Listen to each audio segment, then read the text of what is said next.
Cette fois, nous allons voir comment ajouter nos données dans LibreOffice Base. Donc, je vous rappelle qu'on a ajouté directement toutes nos tables. Si on va dans les relations, on voit directement que l'ensemble de nos relations ont été créées. Donc, j'ai toutes les informations nécessaires pour créer ma base.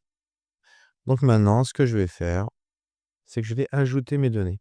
Pour ajouter mes données, comme je l'avais dit, si on fait un double-clic, par exemple sur Animal, là, on entre directement en mode saisie.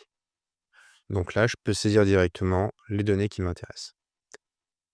Je vais prendre le fichier exemple qui est juste ici, qui est celui de animal. Donc type d'animal, là je vais avoir une vache. Race, ça sera une limousine. Âge, 5. Poids, 650. Et pour l'instant, je peux mettre seulement cela. Si j'ai pas ces informations-là, c'est pas grave, je peux les saisir après, parce que je suis pas dans des champs obligatoires. Donc là, je vois directement que mon premier identifiant a été créé, donc il commence directement par un 0. Le premier ID est toujours un 0. Le deuxième est toujours en automatique, donc là, si je mets brebis, je vais dire que c'est une Texel de 2 ans et qui fait 75 kg. Et là, vous voyez qu'il commence à incrémenter et on est rendu au deuxième champ de données. J'ai saisi mes données, je suis OK. Là, si je fais quitter, hop, je reviens à animal, je double-clique et je vois que mes données sont toujours présentes. Donc là, j'ai fait une saisie manuelle de mes données.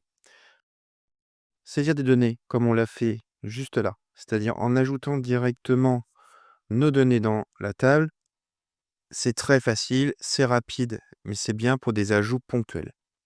Je vais vous montrer une deuxième méthode qui va être plus simple pour gérer une grande quantité de données qui va éviter les erreurs de saisie quand on a beaucoup de choses à saisir. Je vais prendre l'exemple avec un autre fichier. On va aller sur bâtiment. J'ouvre bâtiment. Donc le bâtiment, pareil, j'ai 2 éléments. Vous ouvrez votre tableur, donc peu importe ce que c'est, vous faites un CTRL A pour saisir les données, suivi d'un CTRL-C. Donc je copie mes données et ensuite, je vais aller dans bâtiment et je vais faire coller. Donc là, je vais à la table bâtiment et je vais faire ajouter des données.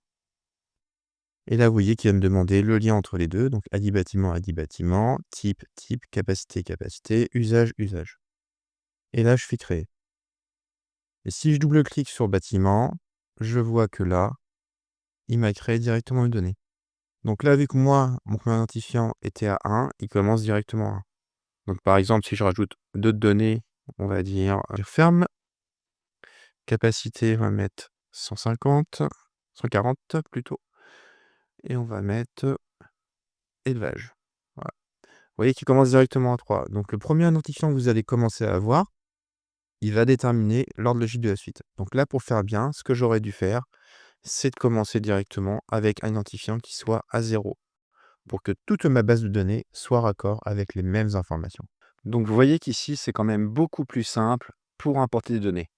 Donc cette méthode, elle a l'avantage de permettre d'apporter une grande quantité de données, d'être rapide et efficace, et elle va vous permettre de limiter les erreurs de saisie. Je vous montre un tout petit exemple avec une autre table pour voir l'importance du lien entre les champs et la bonne méthode à appliquer. Donc là, je suis avec ma table intrant. J'ai refait la même méthode, j'ai fait un CTRL-A, un CTRL-C pour récupérer mes données du tableur.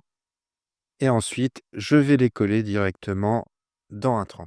Les éléments importants que vous allez avoir le nom de la table et vous allez avoir dans les options ajouter les données. C'est bien ce que vous devez faire, ajouter les données.